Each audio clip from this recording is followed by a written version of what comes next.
Udah rata guyake ya. Males. Oh, nggih kaloro, Pak.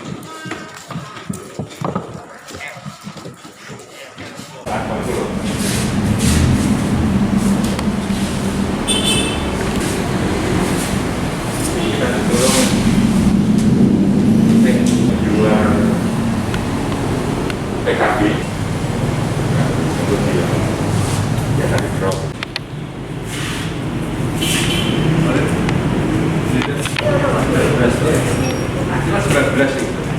itu karena yang hanya lampiran-lampiran itu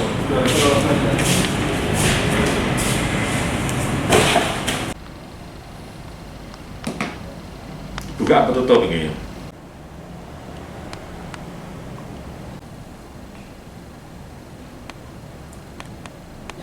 Nah, ini gak bisa tak waca sing mengenai perincian kenaikan.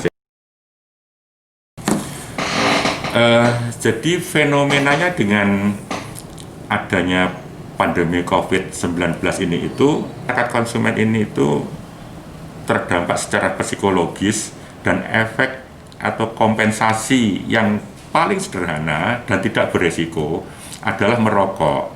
Jadi justru dengan adanya pandemi ini itu konsumsi rokok cenderung meningkat. Di SKM itu dari golongan 1 bergeser ke golongan 2, atau yang di SKT juga demikian juga, dan golongan 1 ke golongan 2 ke golongan 3, sehingga pada akhirnya di luar kenaikan tarif cukai sendiri ini itu sudah terjadi penurunan di golongan 1. Demikian juga di SKT terjadi pergeseran atau di golongan 1, golongan 2 ke golongan 3. Dengan adanya kenaikan cukai 2021 nanti yang efektif berlaku pada tanggal 1 Februari 2021, itu otomatis akan lebih mengurangi, mereduksi konsumsi rokok lagi. Nah, mudah-mudahan hal demikian ini itu tidak berdampak kepada pengurangan tenaga kerja. Saya yakin tidak ada pengurangan tenaga kerja karena untuk tahun 2021 itu SKT oleh pemerintah tidak dinaikkan. Yang naik hanya di SKM dan SPM. Di SKM dan SPM itu total kenaikan ini itu rata-rata mencapai 12,5%. Tetapi di SKT-nya tidak ada kenaikan. Saya yakin pemerintah juga sudah memperhitungkan dampak-dampak yang terkait dengan ketenagakerjaan ini itu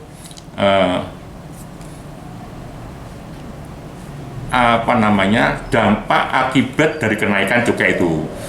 Maka yang dinaikkan hanya yang SKM dan SPM yang tidak terlalu banyak menyerap tenaga kerja. Di SKM, meskipun juga di SKM kenaikan 12,5% itu relatif tidak terlalu secara nominal tidak akan terlalu mempengaruhi terhadap kondisi pasar rokok di Indonesia. Jadi produksi perusahaan itu bergantung kepada demand ya. Jadi apabila demand-nya ini itu terganggu atau menurun, otomatis produktivitasnya akan menurun. Tetapi kalau demand-nya itu relatif stabil, ya produktivitasnya juga tetap. Karena rokok ini itu perusahaan tidak mungkin nyetop. Jadi kita menyesuaikan terhadap permintaan atau demand pasar.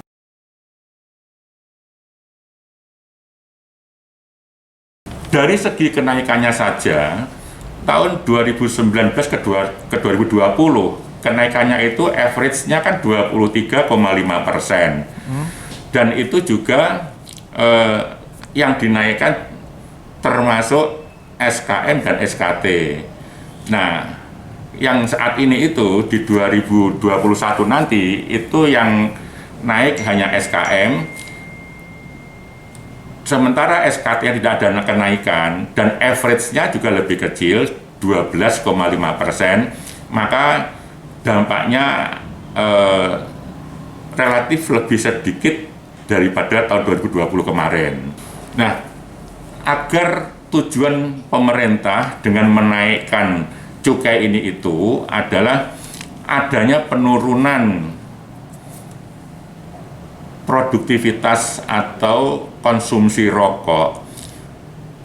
Jangan sampai nanti justru yang resmi menurun, tetapi justru yang meningkat itu yang rokok-rokok ilegal. Jadi agar lebih efektif targetnya ini itu, ya tentunya pemberantasan atau penanggulangan rokok-rokok ilegal itu lebih masif lagi.